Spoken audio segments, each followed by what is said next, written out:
Om Namo Bhagavate Vasudevaya.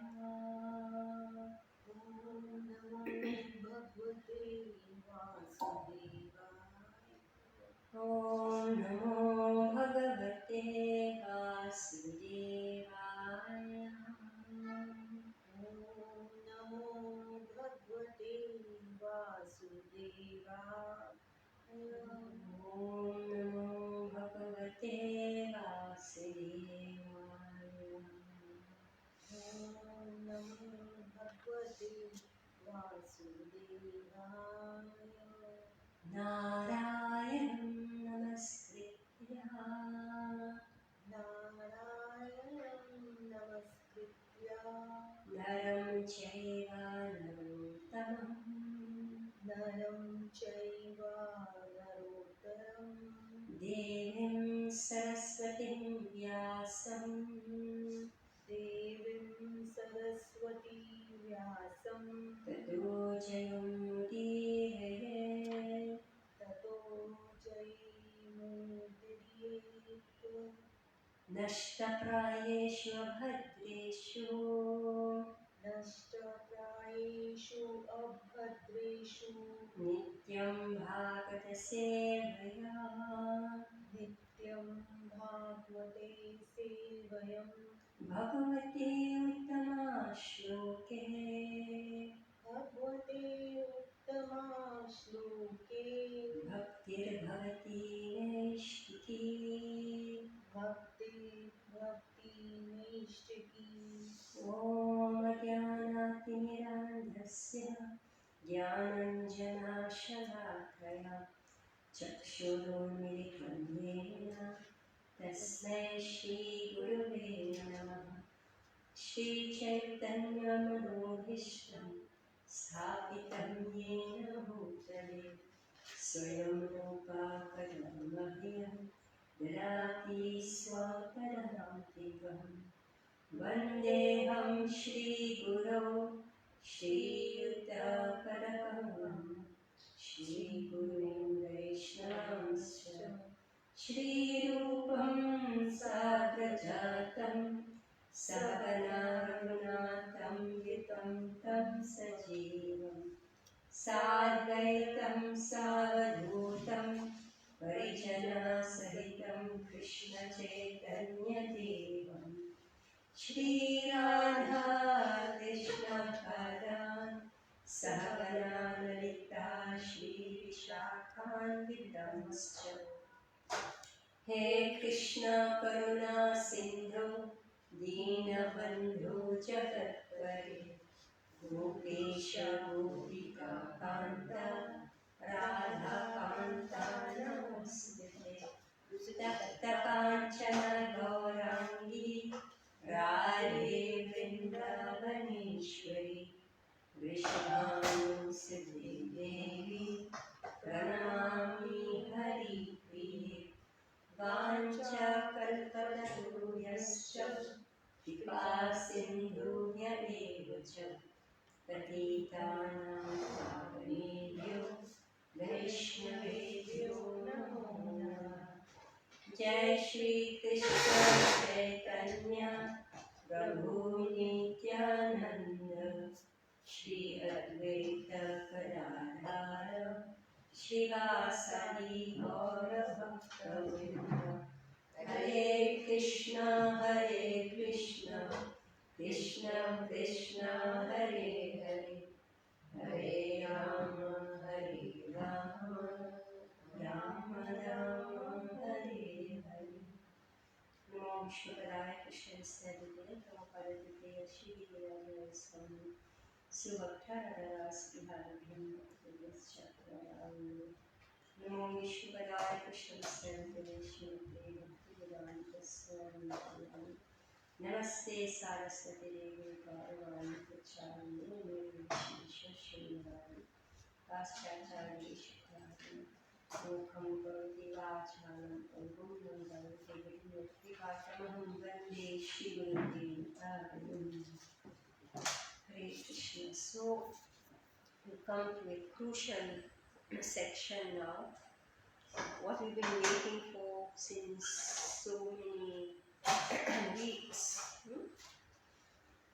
It is the solution to karma. So first, Krishna makes a very simple statement.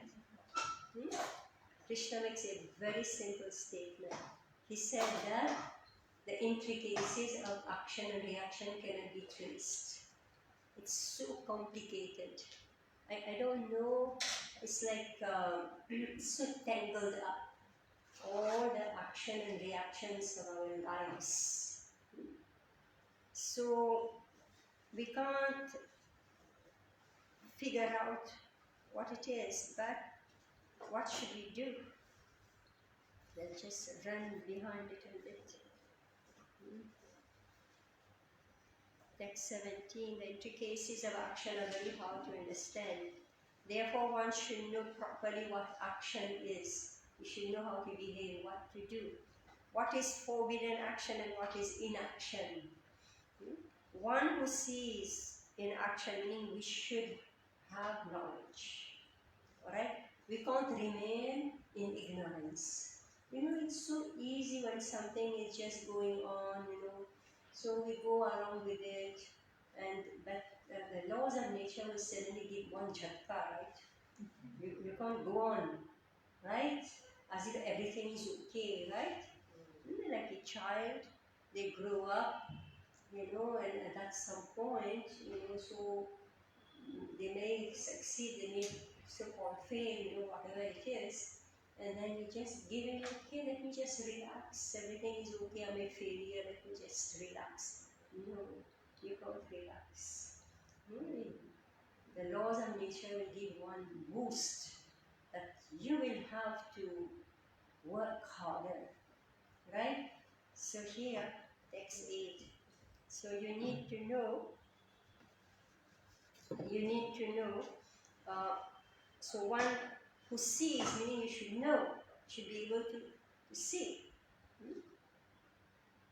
Where does it say? Pashyat.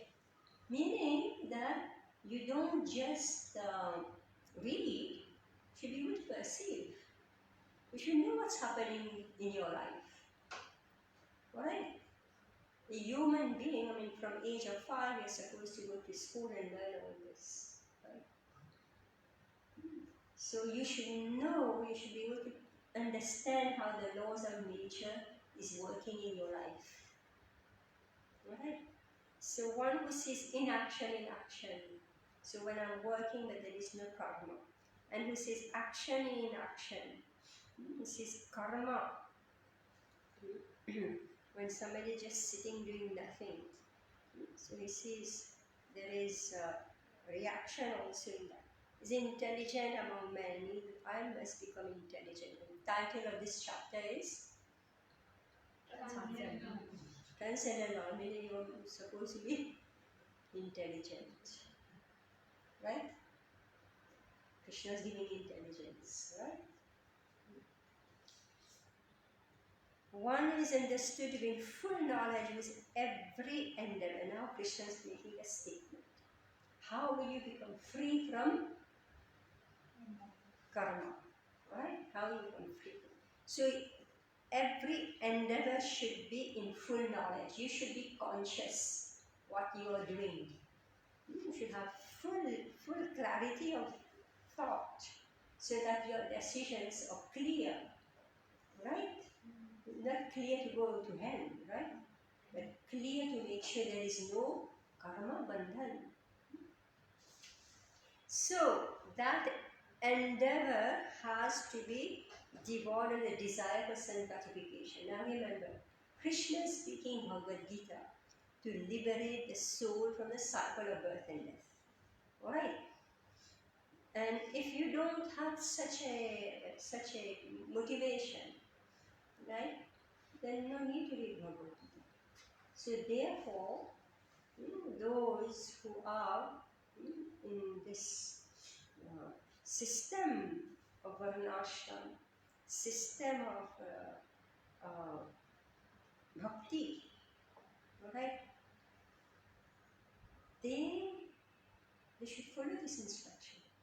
Because Krishna is saying, our every endeavor should be devoid of desire for self-gratification. Alright, are we ready for it? Right?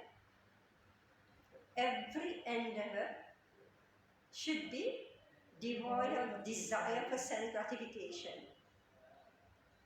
So very few people want this, right? So if you want it, right? Right? If you want freedom from the cycle of birth and death, then we have to work without desire for self gratification. He's said by sages to be a worker for whom the reactions of work have been burned up by the fire of perfect knowledge. Alright. Now, more. Abandoning all attachment with the results of his activities. Now, his endeavor is without desire for self gratification. On top of it, when he gets the result from his work, doesn't mean he should just sit and do nothing, right? It is already not accepted. No. No, okay, I don't desire sense gratification. So it's okay, I'll just relax and live a simple life. And I'll do nothing. We can be called lazy, right? Can be called lazy. Some people are just okay, fine, satisfied a little bit, whatever. Right? No. Abandoning all attachment to the results of his activities, ever satisfied and independent, he performs no fruitive action although engaged in all kinds of undertaking. So we must endeavor. We must do something. We must do something. I'm describing the world right now because this is how people are. So it is like some people, they try something and they fail in that area, right? Children, as they are growing up, the boys as they are growing up, they fail somewhere. So what do? They relax. Anyway, I can't do this, I can't do that. So a sage, a devotee, he endeavors, alright? He endeavors without desire for self gratification, alright? And maybe he or she fails, okay? But it doesn't mean that they stop to work. You follow? If I stop working, become lazy. They endeavor for self gratification. Sorry? Yeah, they are endeavoring for self gratification and they don't get it, okay? Alright. So what do? They relax. So many people are there. They relax. So they become dependent on others, on their parents. Right? So like sometimes I succeed, sometimes I fail. If I succeed, okay. But if I fail, what do? I just relax. I do They just nothing. give up. They have no interest in it. Yes. Yeah, we give up. Right? And here is someone who is described as who has no karma. That person who is endeavoring and without sense gratification, without desire for sense gratification. And then when he gets something, even though he may be a failure. I think somewhere Krishna says, don't worry about success or failure, right? Krishna says, just fight, right?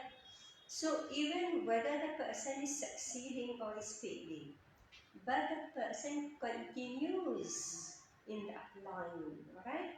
And what is he doing? He's abandoning all attachment to the result of his work, meaning that even if I fail, it's okay. Alright? Even if I get only 25% of what I expected, others are getting 70%, 80%. I'm successful only 25%. Alright? This person is not, he continues to do his work. Because karma, Krishna already explained. We don't know what is karma. We don't know how our quota is being allocated to us. Right? I read it again. Previous one say endeavor should be devoid of desire for sense gratification. The next verse is saying it doesn't matter whether you're succeeding or you're failing. So abandon the results, the attachment to results of work, his activities. Ever satisfied. Okay, my father, he's earning 100%, but according to my destiny, I'm earning only 25%. Alright? I'm not people like this. Father is very rich and son. Another brother is doing very well, another brother only 25%.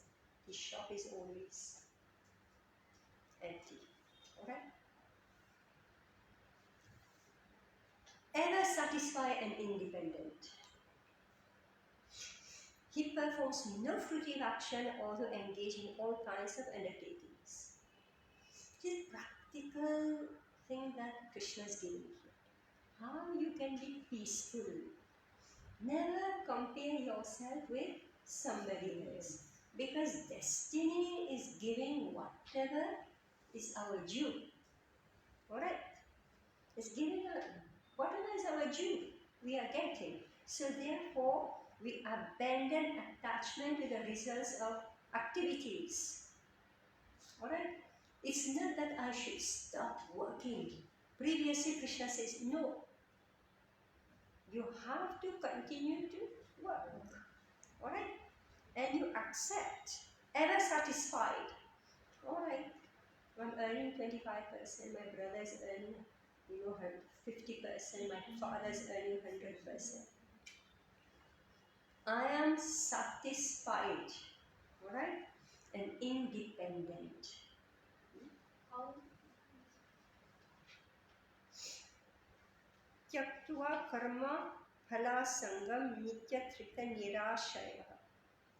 Tyaktva, having given up, karma phala asanga, attachment to fruitive, nityatrika, being satisfied, nirashaya, without any shelter.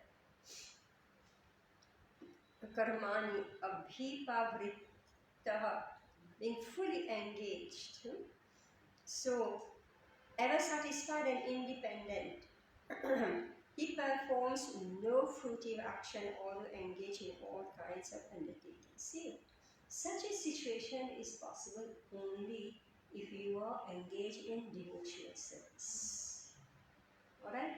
When you are satisfied and independent, meaning that you are not dependent on the saying of others, okay? Who's criticizing you?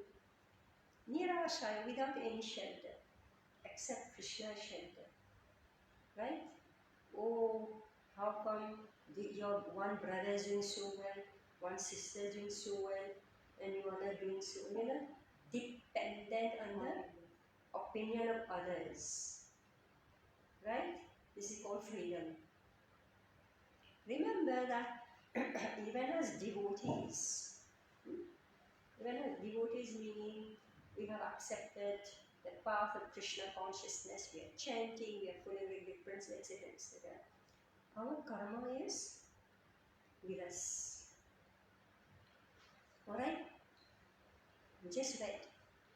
So many lifetimes of karma is coming with us. We are not being born with a blank slate, but now we are making our slate blank. Alright? Now, he performs no fruitive action, no karma. His karma is getting exhausted. You follow? When we accept, whatever is happening to us, that past life karma is getting exhausted. And we won't have to face the same thing again. For example, let's say humiliation. If I'm being humiliated everywhere, all the time, alright, I was too proud in my past life. Right? I was too proud in my past life. I was king. Right?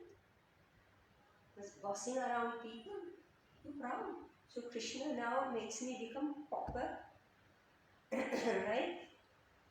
even if not proper, but small position, right? And I'm being humiliated all the time. I have to stand in the queue, right?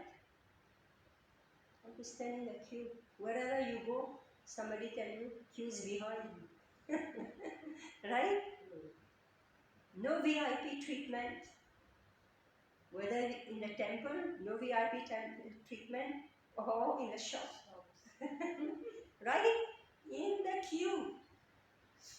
Why?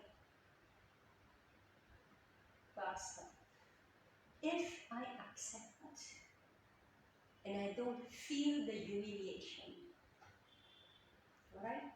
I'm burning up my past. I read it again. Abandoning all attachment to the results of his activities, ever satisfied and independent. Nirashraya. Nirashraya. He performs no fruitive action, although engaged in all kinds of undertakings.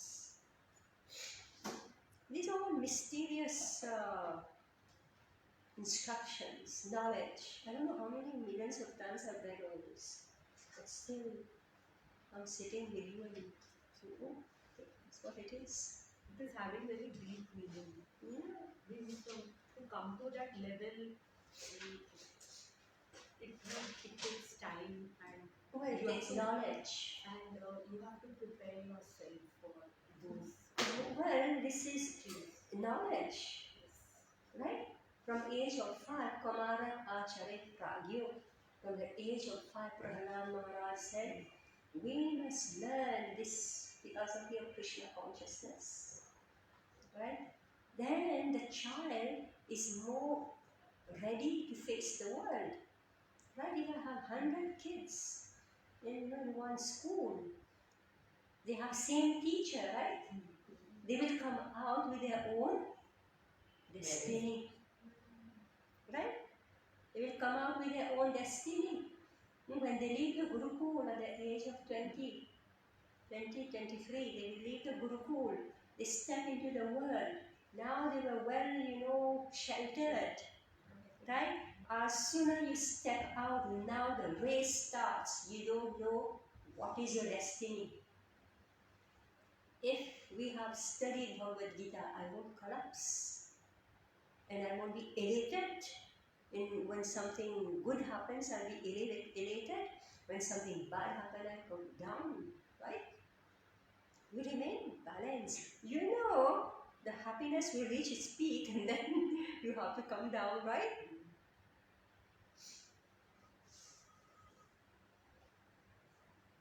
Material life is like this. Like so many Bollywood, Hollywood stars, right? They rise, and then they crash. Beautiful, I saw they put on Facebook, in this year, look at the picture, and now look at the picture, right? I don't know why they do this. Okay, just keep it here. Okay, let's take the next verse. Such a man of understanding acts with mind and intelligence perfectly controlled. Alright?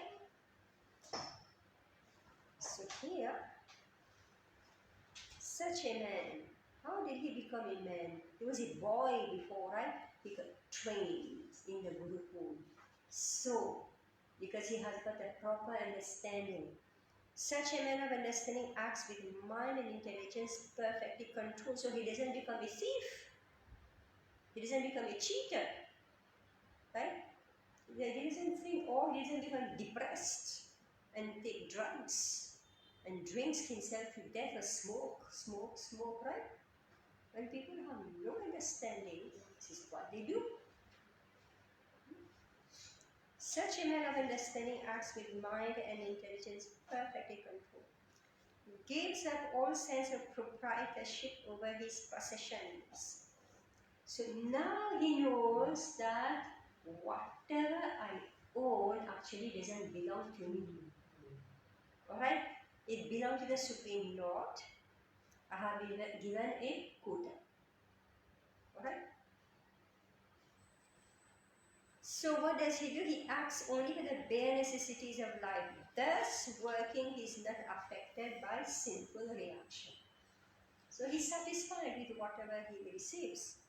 He who is satisfied with gain which comes of its own accord, who is free from duality and does not envy. It's so easy to become envious of someone who, oh, why when he succeeded, I endeavored and I thought I will also become, and I didn't become. So I started looking around and become envious of others. Right? Who's steady in both success and failure, okay? Success and failure, these are the two sides of the same coin. This material life has success and failure. What does success steadiness mean? You don't waver. You don't move. Steady. Don't be too Nishtha. happy or too sad. Yes, steady.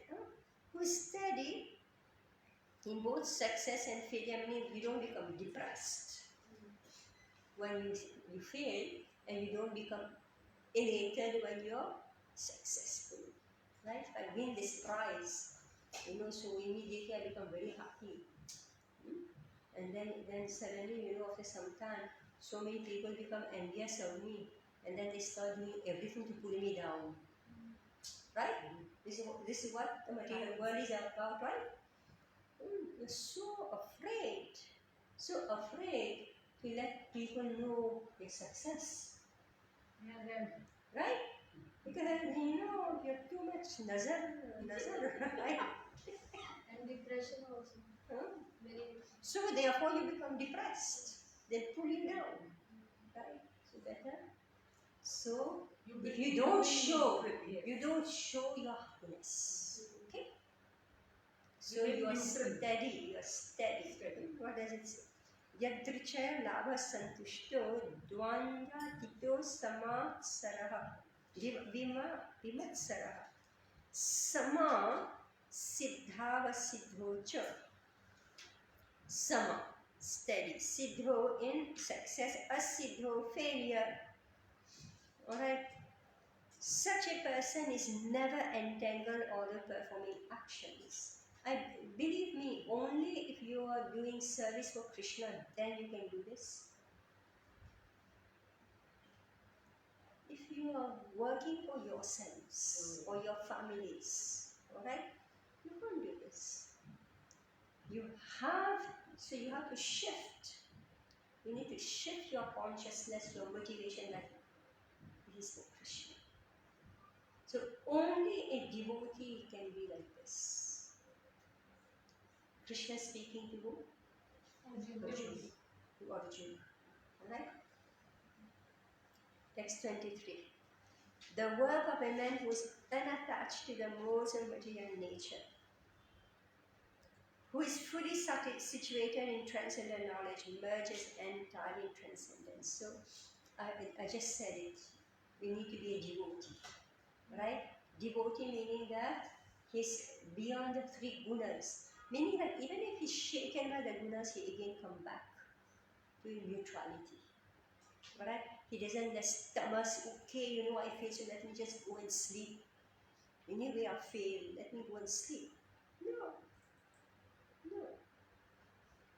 You continue with your work. Like a mother.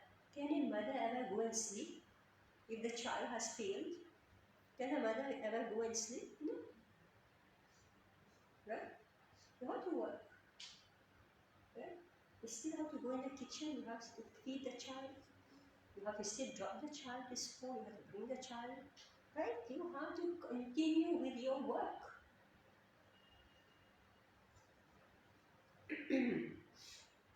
So the work of a man who is unattached to the modes of material nature, gata sangasya muktasya, so he is freed from the free modes, from the association with the free modes of nature. Jnanavasthita chetasaha. Yagya Yacharataha karma, his behavior, his acharan, is that of sacrifice. Yagya. Very good example again, mother. Mother's life is a sacrifice. Alright? Mother is so important. The mother, she holds the family. When she loses patience, that household collapses. Right? A man cannot run a household. Right? It's the woman who holds the household. This is her yagya. You know, it's going to be given one or two. Actually, did you say man runs the household and woman holds the Woman, household? no. Women only run and women only No, hold. I didn't say run. I said hold. You know, it's saying how many ideas, right? I remember Sachinanda Maharaj. He was saying how he was listening to Prabhupada. He was there when Prabhupada was speaking. So he was taking notes.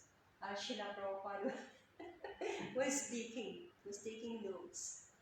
Many years later, he was hearing the lecture by Prabhupada, and when he checked his notes, they were not the same. Why? We were not listening. Right? We're not listening. We are listening to our own mind. Yes. Alright? And he was writing his own mind, so he was like, interpolating Prabhupada's words. He was interpreting Prabhupada's words. He was writing. Alright? So this is a very good example for you. I said that woman's life is that of yagya. She holds the family. If she collapses, I mean, if she loses her patience, I said, right? If she loses her patience, the household collapses. Alright? And she's rewarded for it. She's rewarded for it. Nothing is for free. You think, oh, you know, mother's doing all work and she's not being paid for it. Rewarded in terms of? Sorry? Rewarded in terms of? You burn up, you get number one, patience. This is not only yogi actually. The mind is chanchal. You get nothing. You get nothing. So women need to be more strong. Yeah. Sama siddha asiddhau cha. The man, when he goes out to work, he's being smashed by his colleagues, right? By his boss. Now the woman also wants to be smashed, right? So that's why she goes out.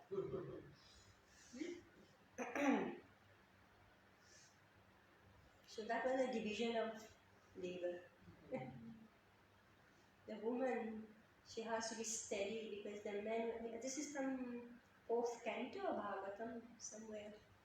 So when the man is being thoroughly bitten by the snakes and the scorpions and the mosquitoes at work, when he comes home, you know, somebody's there to pacify him. To make him feel like the king, when actually he's not a king. Right? He's not a king. He believes he's a king. So when he comes home, if his wife also becomes the king at home, right, then that becomes hell. So, Mataji, we still have to pacify the husband. Yeah.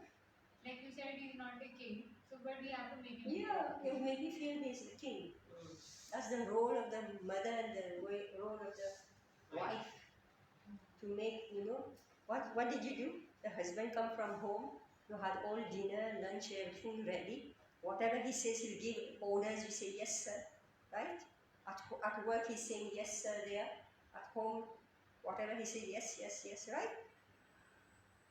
But nowadays, if women are also working, so they have to do double work. Women. Let's not speak about it.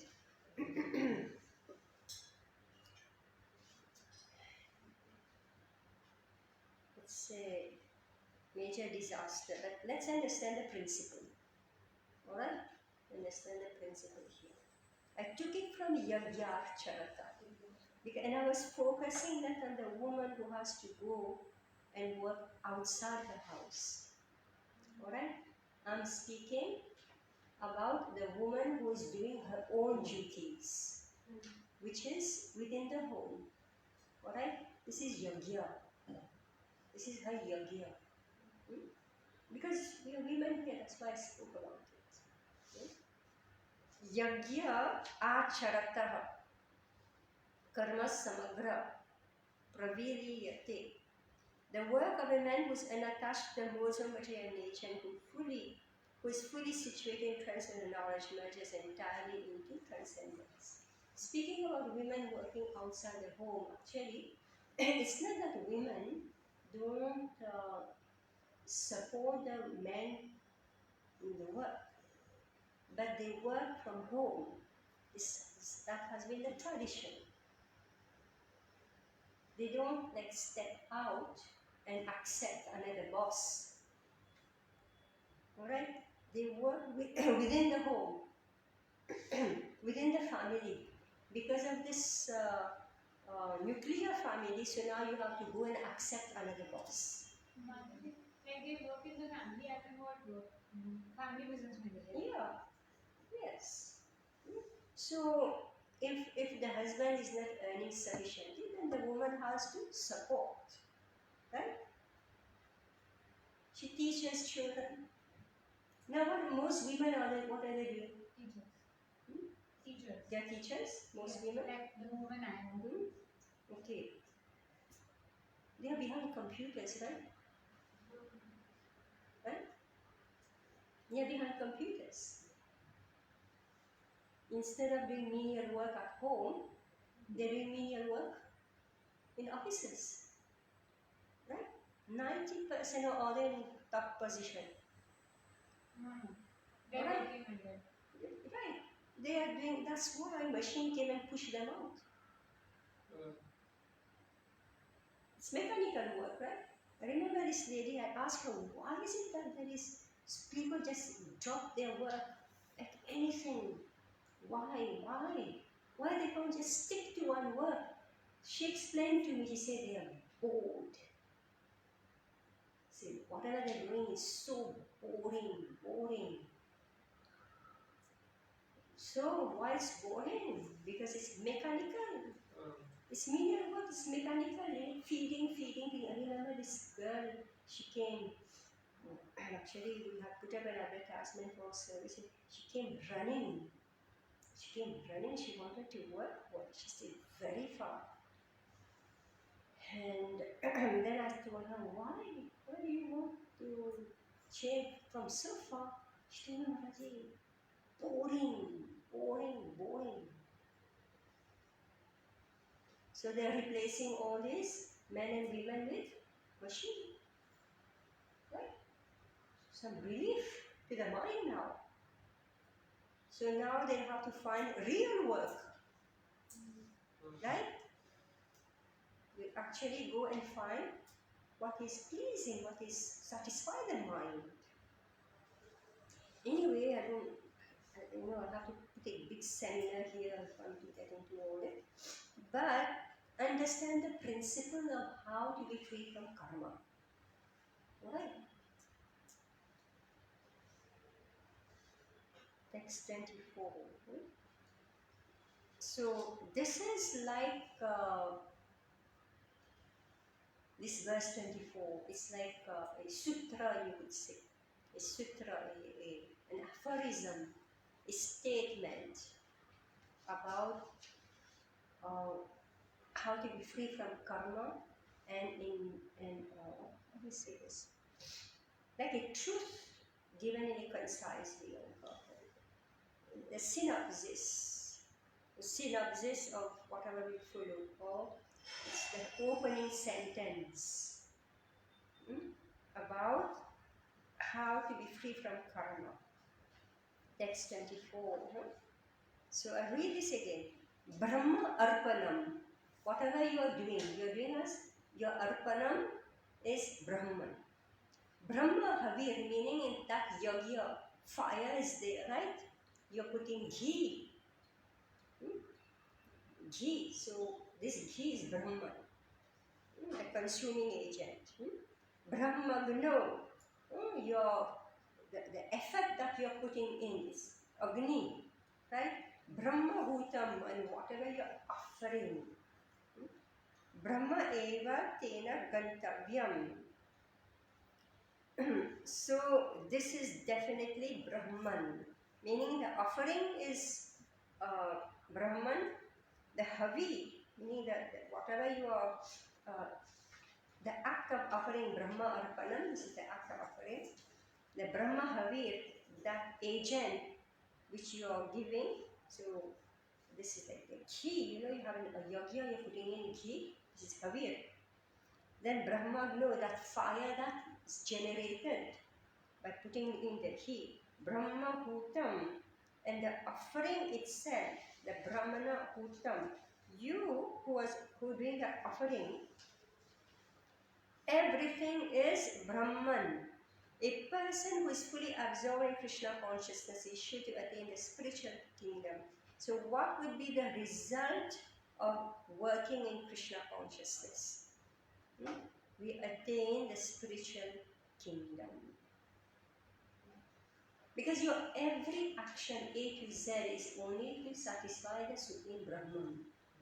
Therefore, what are you doing in this world? There's no purpose to fulfill in this world. Because whoever comes here, they want to engage in sense gratification. When now you don't have any desire for sense gratification, and when the results of karma is also catching up with you, you're not bothered. You continue to do your service as it is. Therefore, it means that you are living in the spiritual world. And at the end of life, you are in the spiritual world. Alright? No more birth and death. So this is like the first statement. What do you call this? Opening statement. Now today, let's see how far we can go. Okay,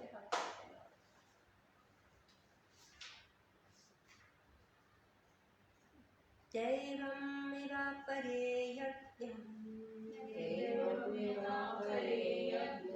Yogina Paripasate Brahma Guna Pare Yagyam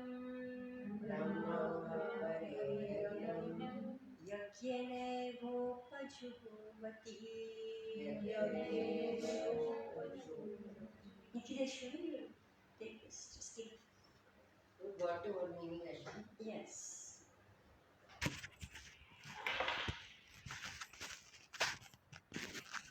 Daivam in worshipping the demigods, Eva like this, Apare, some others.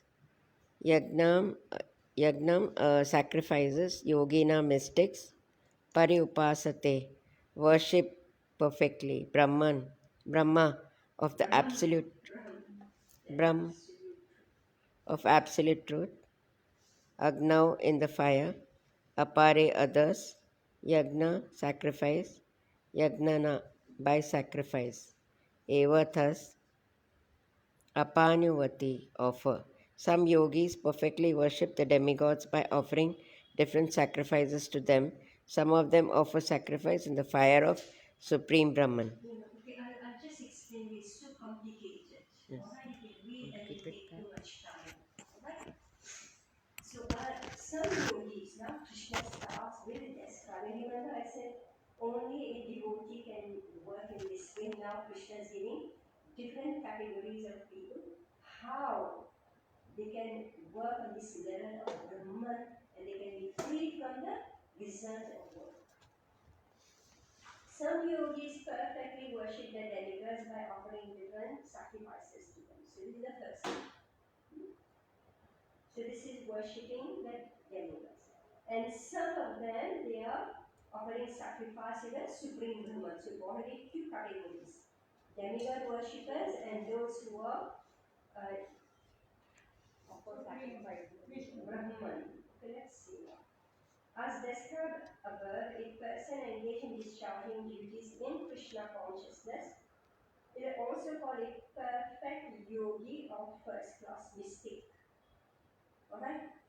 So a devotee is a perfect yogi, is a perfect mystic. But there are others also who perform similar sacrifices in the worship of demigods. And still others who sacrifice to the Supreme Brahman or the impersonal feature of the Supreme Lord. So there are different kinds of sacrifices in terms of different categories. Three categories have been mentioned. What are they? One devotee, second demigod worshippers, third who worship the impersonal feature of. Okay, three. So there are different kinds of sacrifices in terms of different categories. Such different categories of sacrifice by different types of performance only superficially demark varieties of sacrifice. Factually, sacrifice means to satisfy the Supreme Lord Vishnu, who is also known as Yajna. Alright?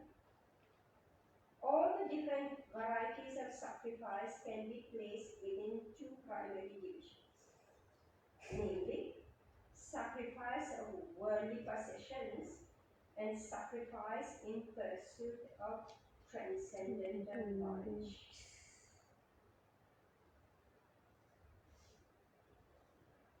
Those who are in Krishna consciousness sacrifice all material possessions for the satisfaction of the Supreme Lord, while others who want some temporary material happiness sacrifice their material possessions to satisfy demigods such as Indra, the sun god, etc.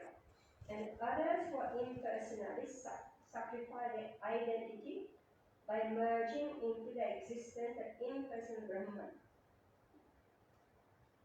The demigods of powerful living entities appointed by the Supreme Lord for the maintenance and supervision of all material functions like the heating, watering, and lighting of the universe.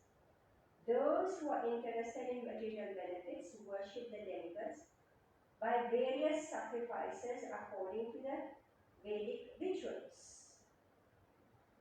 They are called Bhavishwara Vadi, or believers in many gods, but others who worship the impersonal feature of the absolute truth and regard the forms of the demigods as temporary, sacrifice their individual selves in the supreme fire, and thus end their individual existences by merging into the existence of the Supreme.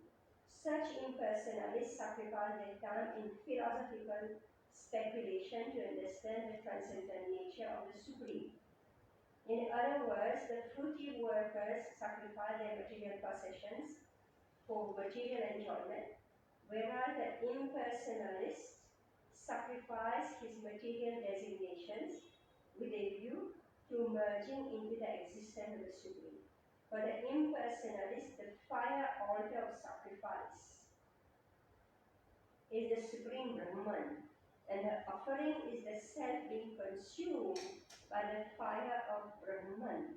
The Krishna conscious person, like Arjuna, however, sacrifices everything for the satisfaction of Krishna, and thus all his material possessions, as well as his own self, everything is sacrificed for Krishna. Thus he is the first class yogi, that he doesn't lose his individual existence. This requires just give me this.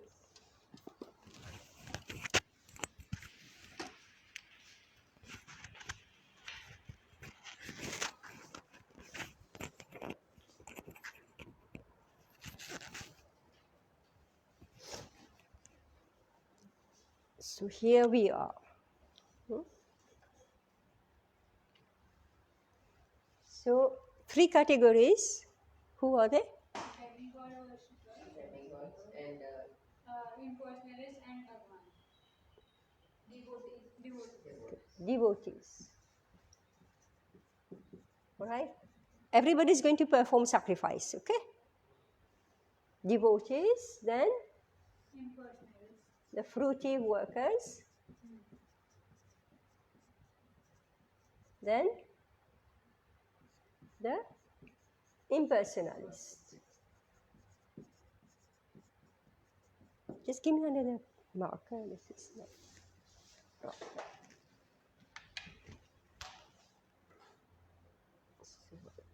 Let's see.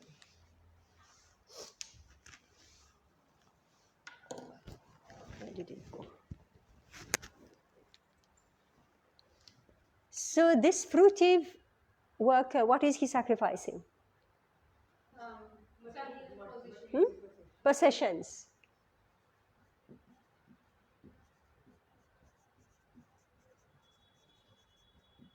All right.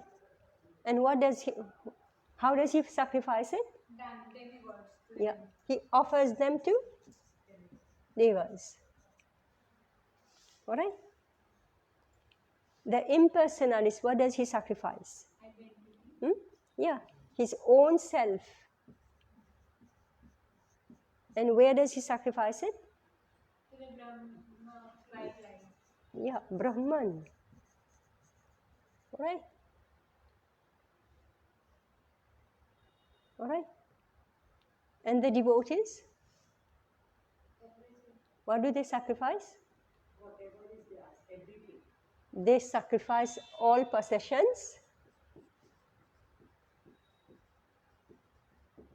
and what? And what? And own self. For who? For Krishna. All right?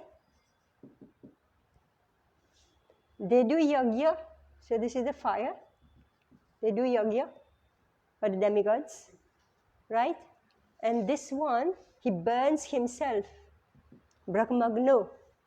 Right? The Agni of Brahman. They merge. Right? And devotees, they're utilizing their possessions and their own self in Krishna's service. Is it clear? devotees. They sacrifice their possessions, they use it in Krishna's service, and their own body, own self, they utilize in Krishna's service.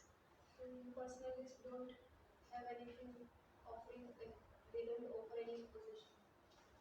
So, what is their method? What are they sacrificing? What is their yajna? What is their yajna?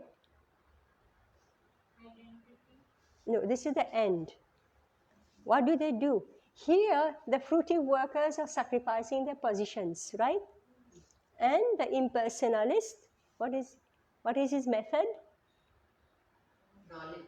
Yes, knowledge. They just sit and study. Yeah. All right? Impersonalist automatically has given up possessions. All right? So what do? They engage in sacrifice of knowledge. So basically, entire sacrifice is of two types. Two types of yajna. For sacrifice. One is possession.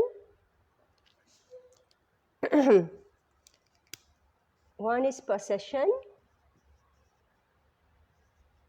And the other is knowledge.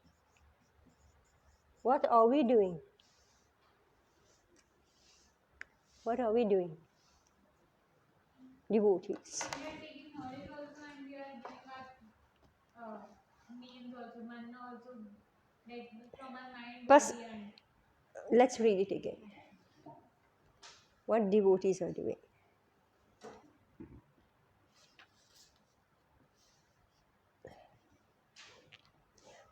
So in the middle of the paragraph at the end, in other words, the fruitive workers sacrifice their material possessions for material enjoyment. So they sacrifice their position, they satisfy the devas, and in return they get material enjoyment.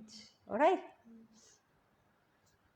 And the impersonalists, they sacrifice their material designation with a view to merging into the existence of the Supreme. All right? For the impersonality, the fire altar of sacrifice, Brahmagnu, the fire altar of sacrifice, the Supreme Brahman. And the offering is the self being consumed by the fire of Brahman, Brahmanu. Brahmahutam, they are doing ahuti, Brahmahutam, right, of their own self. How they can sacrifice themselves?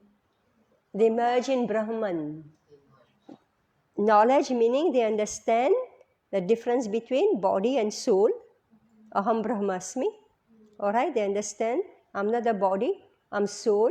I have nothing to do with this material world. They have no desire for sense enjoyment. So they give up all work. Alright, so what do? They just study.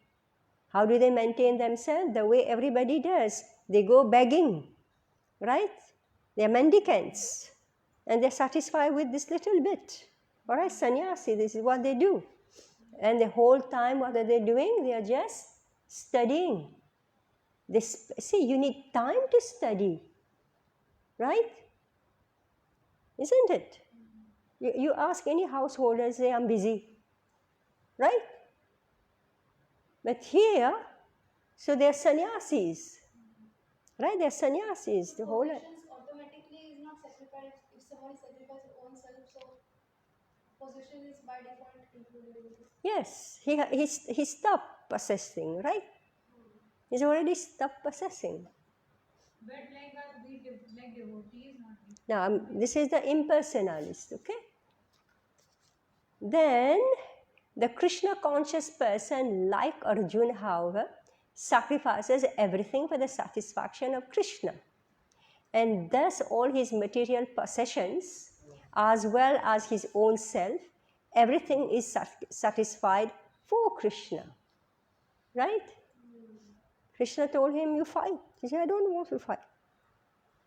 I don't want this kingdom. So he was already giving up the kingdom. All right? Krishna says, you fight and take the kingdom. You follow? You follow? And then I have a question. Yeah. Like, ISKCON has so many properties. Yeah. The devotees, they believe that they have to possess for Krishna. Nobody's possessing anything in ISKCON. But Mataji, if they don't have land, then how will people come and worship? So they It's have to possess. ISKCON. Yeah, but no, it doesn't belong to anyone. None of ISKCON properties belong to anyone. Possession basically in two meanings. Yeah, ISKCON is an organization, right? Right.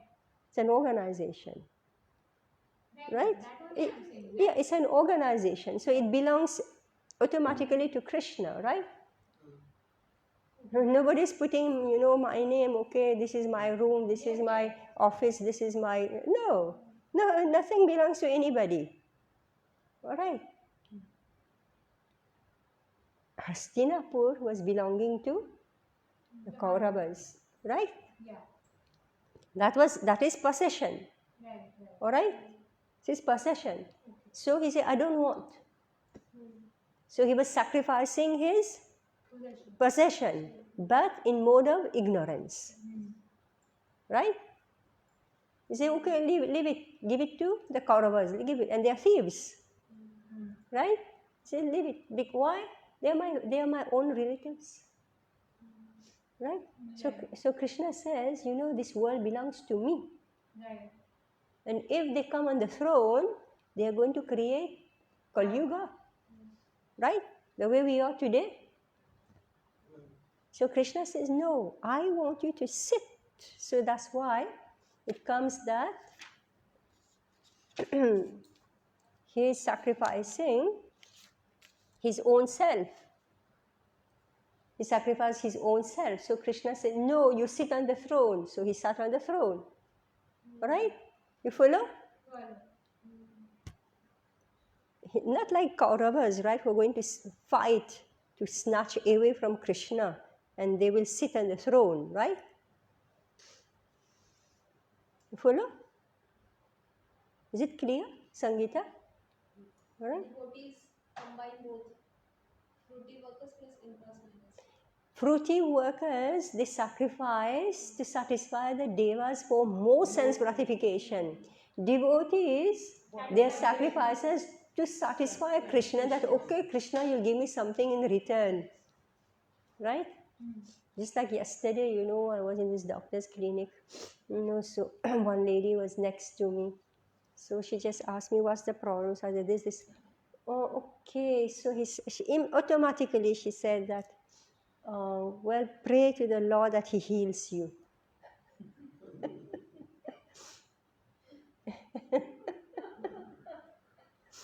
Right?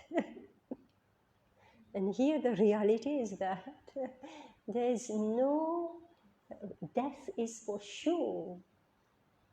Janma, Mrityu, Jara, Vyadhi. Right? This is part and parcel of this material world. 100%, 100% that you are going on the decline, okay? The body is winding up, but automatically, because he saw that, I'm a so-called religious person, right? So pray. Isn't it? So we tend to Then devotees don't pray. That no, why should we pray?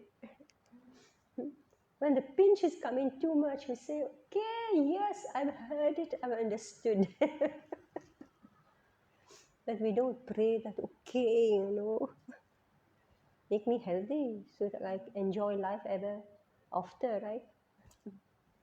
You can say, relax, relax the pinch. You understand?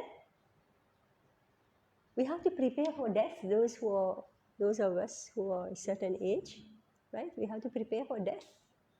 It's a reality. Mrityu lok. Right? And if we have done our best to mess up our life, right? We've broken the regulative principles. We are not hygienic. We are not regulated. Of course, the body is going to mistreat us. Right? If we mistreat our bodies, right? The body 100% will mistreat us. But if we have been careful, regulated, etc., etc., laws of nature works, what to do. If you jump in water, whether you are devotee or not devotee,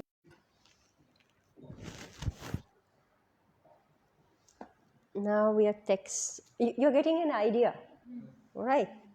It's very interesting, this section. Everybody will find their place in this chapter. Shrotradinindriyanyanhe Samyamagnishu juhvati Shabdadin vishayan anya Indriyagnishu juhvati. So Shrotra Adini, such are the hearing process. Now we are in the hearing process. Indriyani, senses, any others. Samyama, of restraint, Agnishu, in the fires. So understand that different fires are being used. All right, meaning how you're using your energy. All right. Juhvati of a shabda adin, sound, vibration, etc. Vishayan, objects of sense gratification. Ani, others. Indriya, of the sense organ. Agnishu, in the fire. Juhuvati, they sacrifice. Yagya means Juhuvati. Some, the unadulterated brahmacharis, sacrifice the hearing process and the senses in the fire of mental control. And others, the regulated householders, sacrifice the objects of the senses in the fire of the senses. So fire for the brahmachari is what?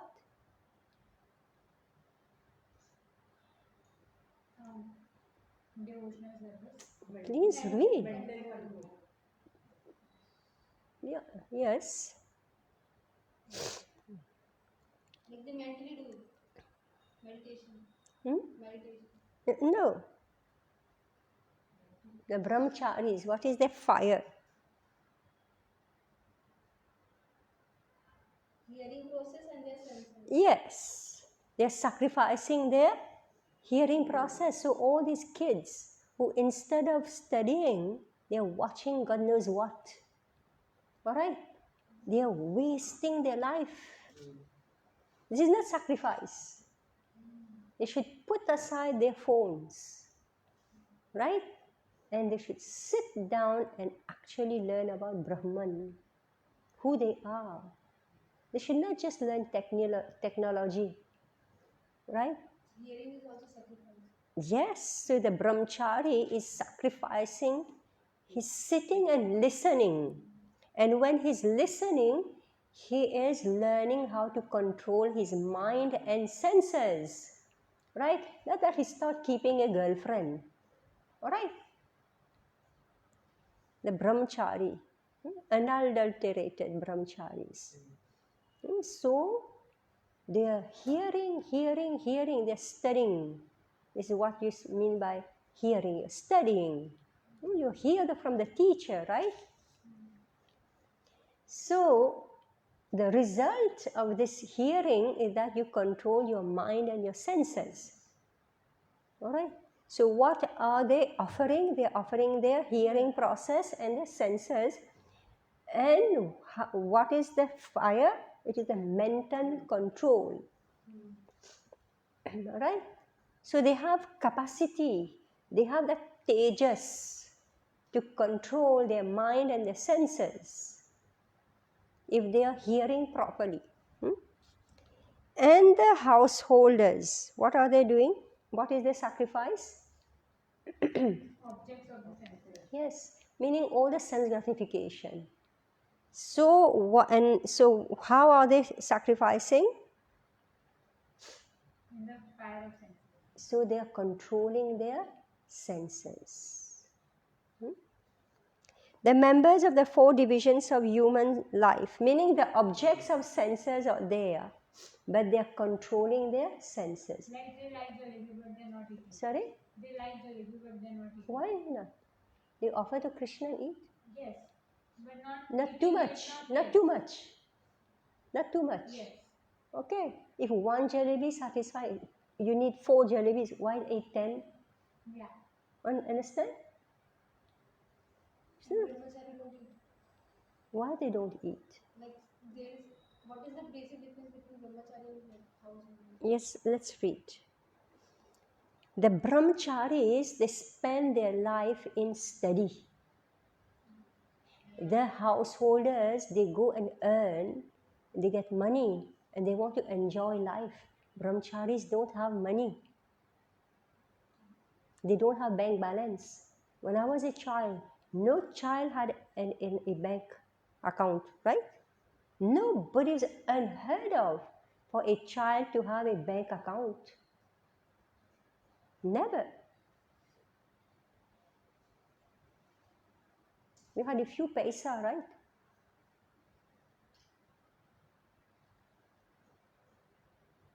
Bank account come only when you are earning, and that also it goes in the parents' account, right? Therefore, they become very strong. Control the mind and senses. So, the members of the 4 divisions of human life, namely the brahmachari, the grihastha, vanaprastha and sannyasi, are all meant to become perfect yogis and transcendentalists. So, see what I just described now is the traditional varnashram system. So that's why within the varnashram system, everybody was safe and secure. Because there was no anger, there was no greed, there was no lust, right? Whoever was not following the system, you're afraid. They will come, they will loot you, they will cheat you, you'll be raped. Whereas members of varnashram, because of this system of brahmacharya, you are safe. All right? So all are meant to become perfect yogis or transcendentalists. Since human life is not meant for our enjoying sense gratification like the animals, the 4 orders of human life are so arranged that one may become perfect in spiritual life. The brahmacharis or students under the care of bona fide spiritual master control the mind by abstaining from sense gratification. All right. So that's why education of girls and boys were completely separate. So that they're not exposed. They're not exposed to sense gratification. As the body is growing up, automatically there's awakening of sense gratification. But when there is segregation, right, of education, then agitation, unnecessary agitation doesn't happen. A brahmachari hears only words concerning Krishna consciousness. Hearing is the basic principle for understanding, and therefore the pure brahmachari engages fully in Hare Nam Nukirtanam, chanting and hearing the glories of the Lord. He restrains himself from the vibrations of material sounds, and his hearing is engaged in the transcendental sound vibration of Hare Krishna, Hare Krishna.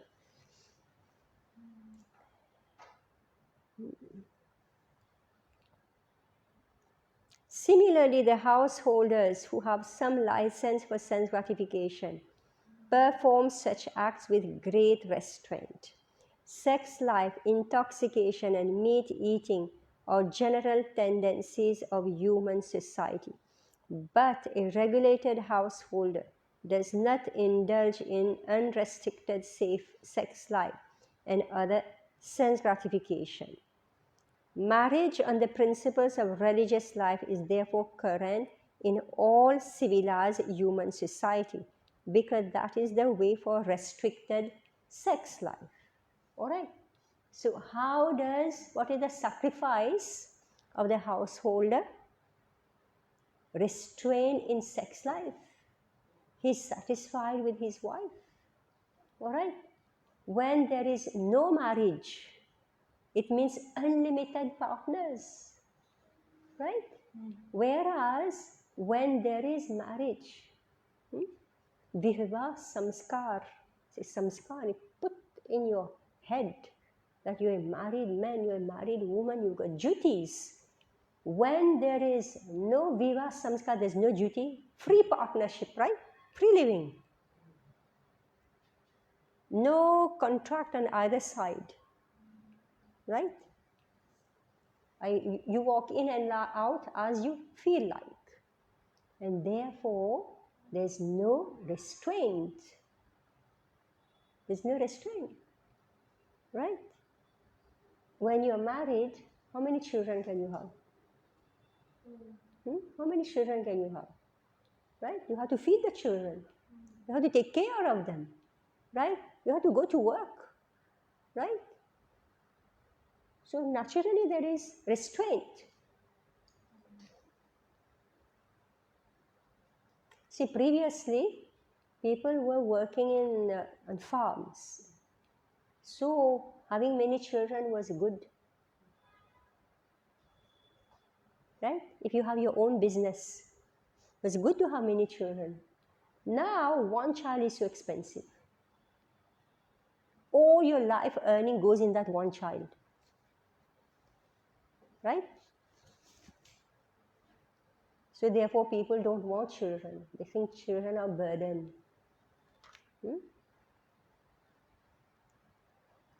This restricted, unattached sex life is also a kind of yagya, because the restricted householder sacrifices his general tendency towards sense gratification for higher transcendental life.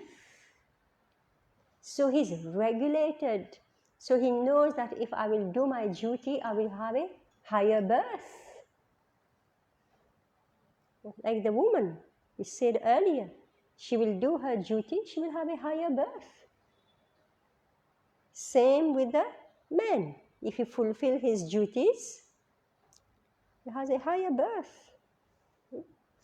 So many years ago, this man, maybe here in this room itself, some seminar, I don't know, I have given so many seminars. So this man, he came. So he told me, I could see that man, just looking at him, I could see he's on the verge of committing suicide. What was happening? Tell me what was happening. There was this recession. Okay? There was this recession.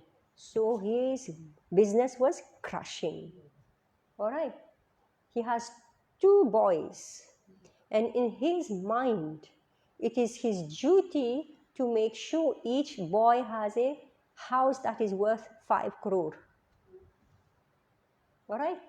In his mind. He thought each child should have a house that is worth 5 crore. That was so many years ago. You can imagine what is the rate today. Meaning it must be 10, 15 crore today.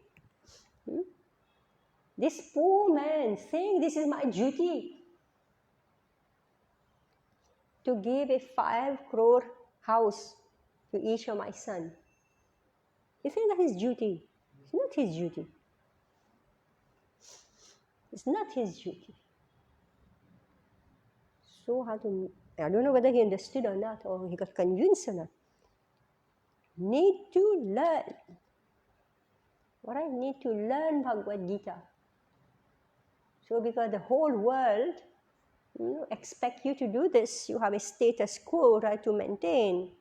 So therefore, you have to give your child a 5 crore house, and the man is, I could see he's ready to commit suicide. He cannot do.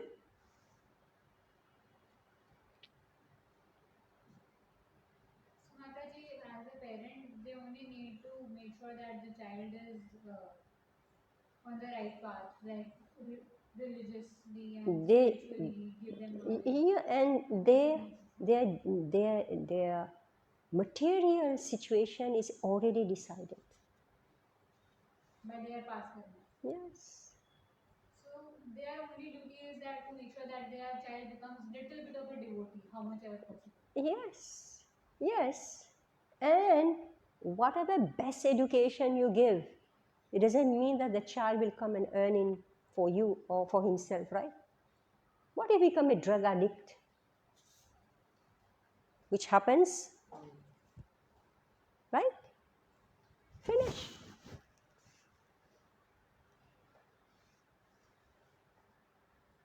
Pathetic.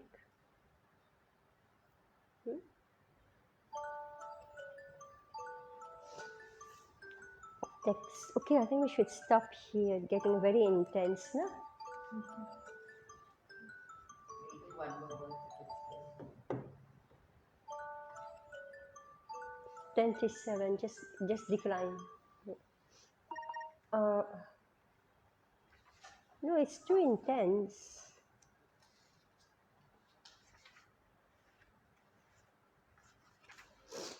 Okay, sarvandindriya karmani prana karmani chapare atma samyama yogagno juhvati jnana deepite. Others who are interested in achieving self-realization through control of the mind and senses offer the functions of all the senses and the life breath as oblations into the fire of the controlled mind. So you're understanding this Brahmagno for different people in different status of life has different meaning. All right? Like for the brahmachari, it is mental control, this is their fire. Right? For the householder, sense control, this is their fire. This is yagya. And now here,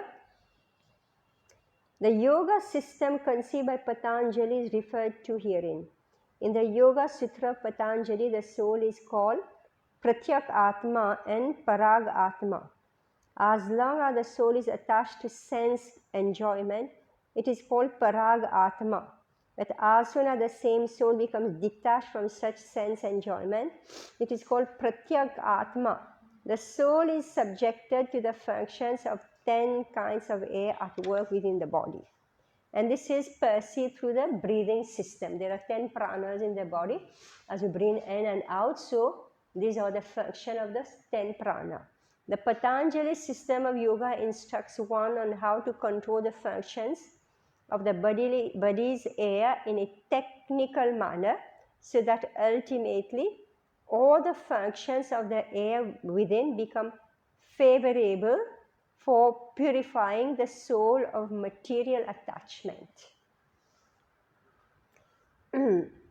According to this yoga system, Pratyak Atma is the ultimate goal. The Pratyak Atma is withdrawn from activities in matter. The senses interact with the sense objects, like the ear for hearing, eyes for seeing, nose for smelling, tongue for tasting, and hand for touching, and all of them are thus engaged in activities outside the self.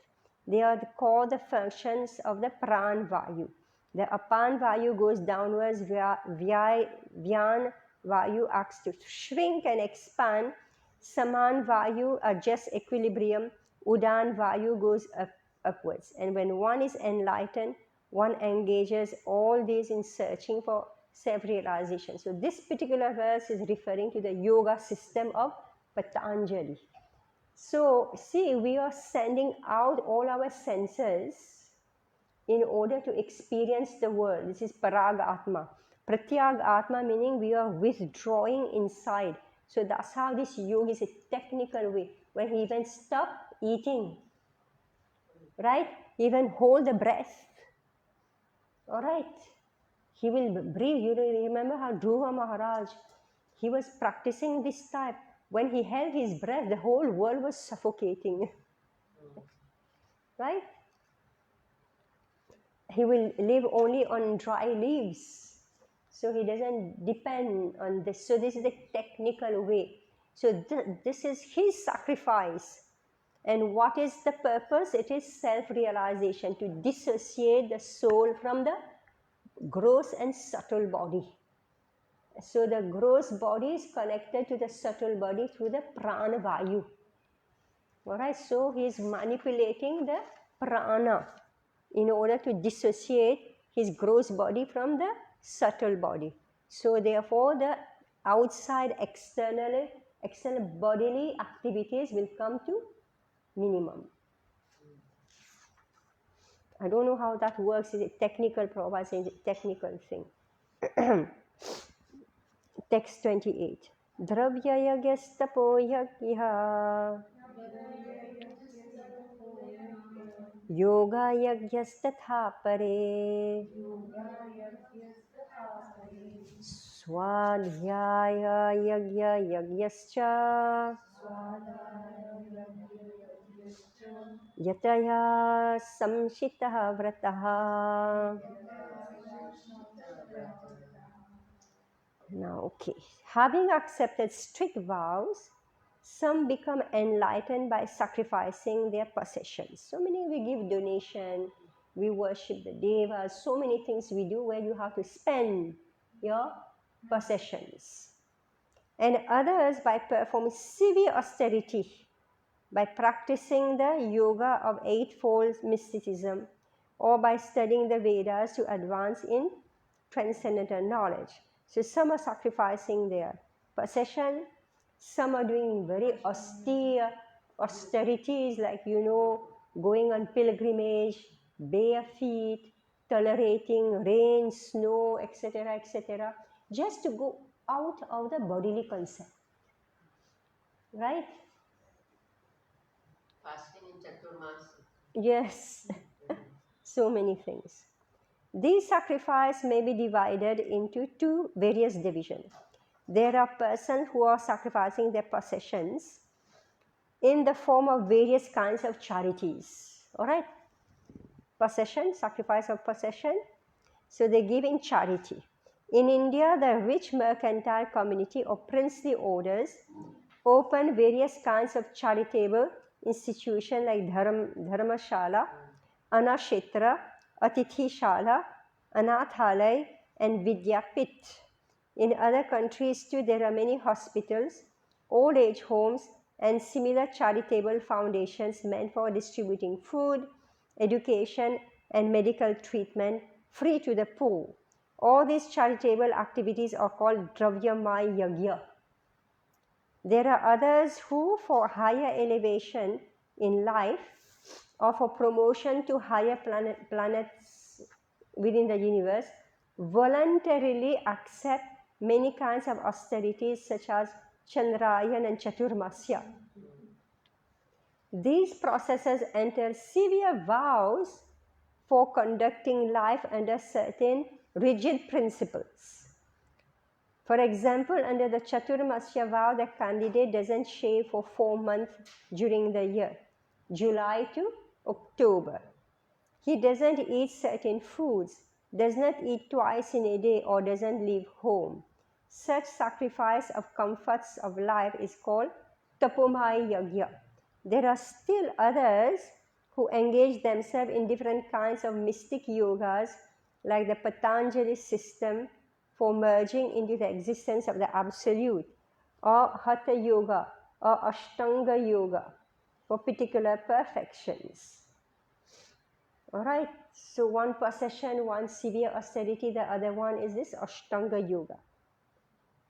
And some travel to all the sanctified places of pilgrimage. All these practices are called Yoga Yagya, sacrifice for a certain type of perfection in the material world. So in India, we know very well, Kumbh Mela comes, the whole of India runs, right? Kartik comes, the whole of India is running. Purushottam Mass comes, the whole India runs, right? I don't know what else. These are main ones, no? Makar Sankranti, donation, right? Makar Sankranti is when people are giving donation of food especially. There are others who engage themselves in the studies of different Vedic literature. So now we have seen sacrifice of possession, sacrifice of your own comforts, now and then sacrifice of the breath, the yoga system. Now we are speaking of those who sit down and study. So there are those who engage themselves in the studies of different Vedic literature, specifically the Upanishads and Vedanta Sutra, or the Sankhya philosophy. Believe me, this is not at all my, I cannot sit down and study Sankhya and Upanishads and Vedanta. I mean, I can't do that. I'm happy to be with all of you and read Prabhupada's books, right? But others, oh my God, all those grammars, all those, God knows what is there. Sanskrit. All these yogis are faithfully engaged in different types of sacrifice and are seeking a higher state of life. Everybody here, whoever is doing sacrifice, they are seeking a higher status in life. Whereas those who are not doing any sacrifice, what are they seeking? Lower status. What are they seeking? Sense gratification. They are seeking immediate Happiness. Immediate gratification. Then now, who knows, who has seen the next life? Now you exist. Now you enjoy life. Right? Whereas the others, they're seeking a higher status of life. So that's why they are working. Krishna consciousness, however, is different from these because it is a direct service of the Supreme Lord. Krishna consciousness cannot be attained by any of the above mentioned types of sacrifice, but can be attained only by the mercy of the Lord and his bona fide devotees. Therefore, Krishna consciousness is transcendental. It's not that, I will run for Kumbh Mela that I will get Krishna, right? That I will run for Purushottam Mass and walk bare feet in the sun that I will get Krishna. All right? No. Or I will fast. I'm not joking. I had this girl who followed Chaturmasya. I said, what are you doing? She was having only fruits 4 months. 4 months. Book marathon came, she collapsed. I said, what's the use? What's the use? You do such austerity, and when time for seva, you collapsed. And she passed it. She didn't collapse. No, she collapsed. She had to take, to come back. What's the use? And then, most wonderful thing, Gaur Punima came and she was in the prasadam hall eating. I'm looking, I said, you could tolerate 4 months of Chaturmasya. 1 day only in Gaur Punima, you are having Ekadashi, prasad that is made only for those who are weak and old.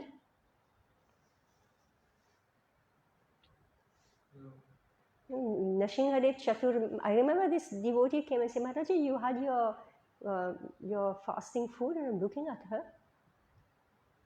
They don't fast. For Nrsimhadev Chaturdashi, they don't fast for Gaur Punima. Right? But they will do Chaturmasya. So yeah, Somvar. No, Chaturmas is like 4 But months. they do this also. Like generally they don't do Ekadashi or anything. Anyway, so here, Krishna consciousness, however, is different from these because it is the direct service of the Supreme Lord. Krishna consciousness cannot be attained by any of the above mentioned types of sacrifice, but can be attained only by the mercy of the Lord and his bona fide devotees. Therefore, Krishna consciousness is transcendental. So it's not that I have done all this and therefore I must get Krishna. So definitely we must go on pilgrimage. Why? Because it reminds us. Pilgrimage means visiting the Leela Sthan of the Supreme Lord. Right? We hear the Katha and taking bath in the holy places. Definitely we become purified. You can feel it, right? Whenever you take snan in a holy place, 100% you feel it. But we must be devotee. Not that I take the dip and say, give me this, give me that. All right. Yes. So now your real life is starting, right? I've got a good overview of how to do sacrifice, yajna. Right? I was pointing out that point, Mataji. How devotees like fruity workers, it has material possessions. Yeah. So they sacrifice it, but they don't have knowledge. So it is minus. And impersonalists, they sacrifice own self knowledge, but they don't offer possession. But devotees, Because they have don't knowledge. have. They don't have. They don't have. Yes, but the devotees, they have knowledge plus both. They have possessions. They engage it in Krishna's service, and they have knowledge. What's their knowledge? That I am servant of Krishna. This is their knowledge, and therefore they engage in Krishna's service. Follow? Whereas fruity workers, they don't have knowledge, and impersonalists, they are just satisfied with knowledge. The fruity workers, they have some knowledge, but what knowledge do they have? They know that there is a higher birth. All right? They know this birth is not everything. So there are 2 types of there is the two types of workers. One is called a karmi, and the other one is called a vikarmi.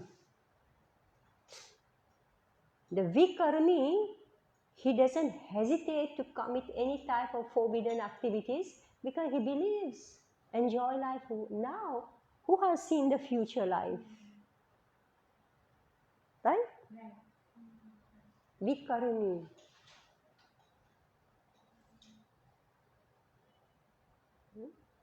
Charvak philosophy. Eat, drink, and be merry. Or he will say by hook or by crook. We should, whether by stealing, borrowing, we should have ghee and honey.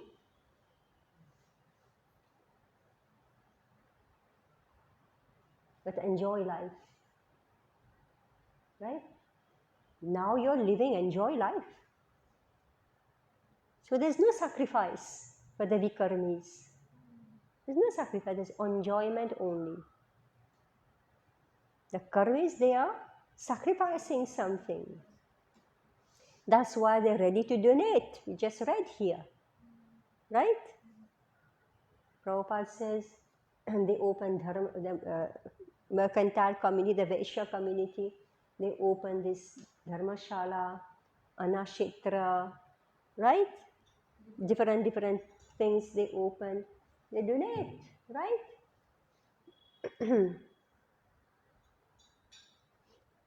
Yeah, so whoever donates always has an automatic law.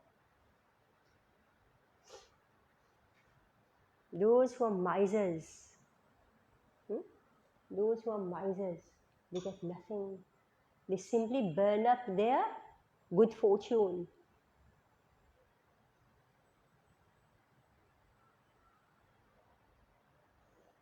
So, how are all temples being maintained? It's being maintained by the mercantile community, right? They're being, all ISKCON temples, they are being maintained by mercantile communities, right? Isn't it? So why are they giving? Pious Vaishyas, they will give, right? Those who are pious. Those who are impious, they will not give. Right? So those who are pious know this is my investment. What comes under pious activities? Worship of devas, giving in charity, right? Opening schools, right? Digging. Donation is. We just read a whole list now, right?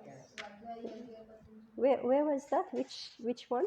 About 28. 28? Dharmashala, Yeah.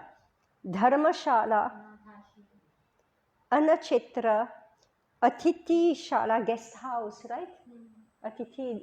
Today, in the place of pilgrimage, no longer guest house. What are they? Hotels. Right? 5-star hotel. You have to pay so much. Right? It's not Atiti Shala. Anathalai and Vidyapit. So it's the Vaishya communities. They were the one who were like, we are trying to put up one guest house. Why? Because everywhere the guest house have become hotels. Expensive hotels, right?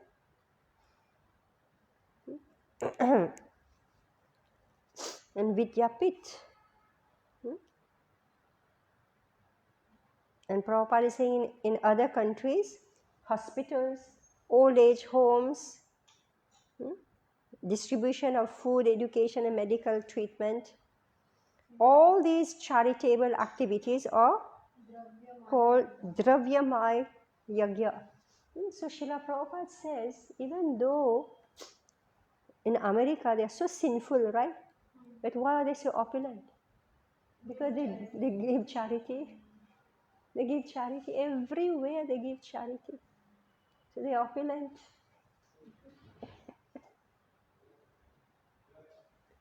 You follow? So it is good if you are sinful and still give charity. Yeah. Because You will get, yes, you will elevate yourself. so there will be not sinful. Yes. You said, Mataji, few classes away that with every charity the piety increases. Sorry? You said in few class back that with every charity the piety increases. Piety, yeah, yes. Many, yes. But if we give charity for, drugs, then that's not good, right? For meat, it's not good, right? For conversion, that is not good. For wars, right? For inciting communal wars, right? Understand? These demons. I understand communal wars. Communal wars. Wars. Yes, Wars. communal wars. Like so much money is coming in India to create riots, right? Yeah. This is being founded as charity, right?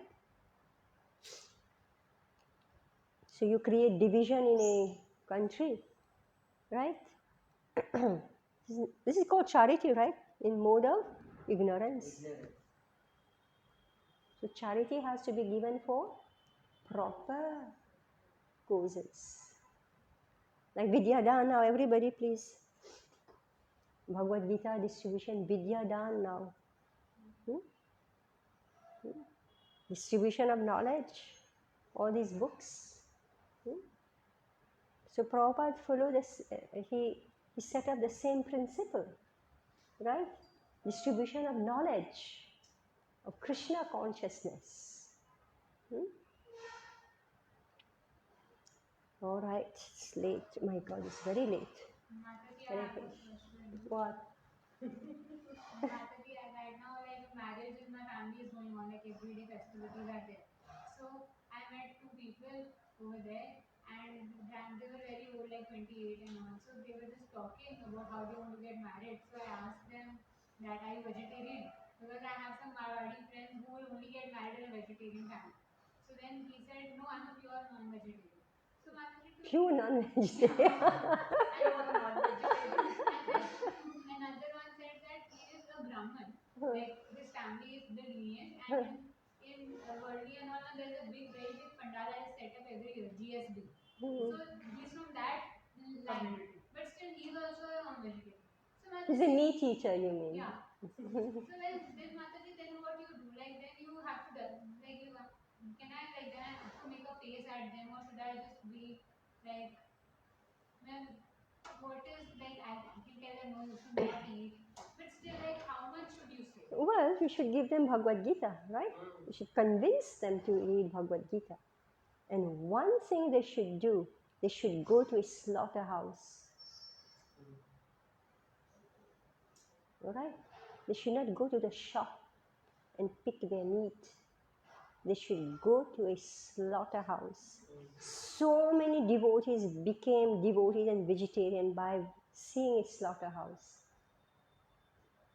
They're unconscious, they don't know. Right? We have to remember, see here, I don't know whether it's already there about this Brahmana, etc., etc. Brahmana is a varna, alright?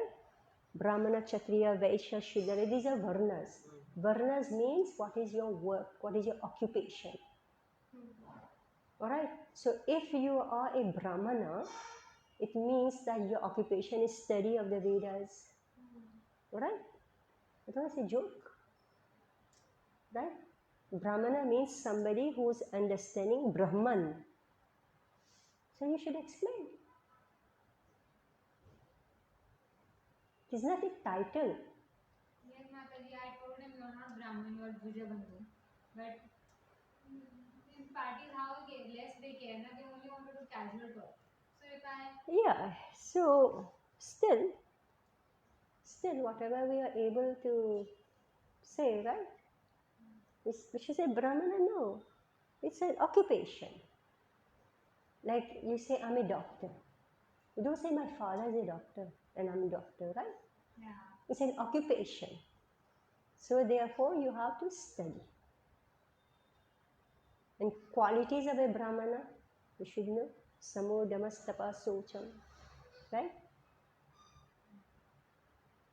Ahimsa is one of the qualification of a Brahmana, right? Ahimsa. And he's a Yadav. So Yadav, they say that they're from Krishna, Bhagwan's something, something. Anyway. Ignorance, right? So therefore, when you go to party next time, make sure you've got books with you and give gifts. Just give gifts. Carry small books.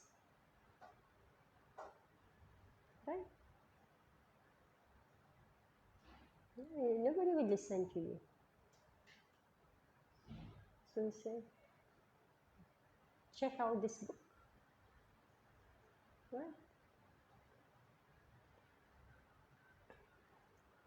Sometimes even this Dhamvasi had one boy had come to me, he was working with me with Dhamvasi. He was very excited. I said, he'll cook for me and all that.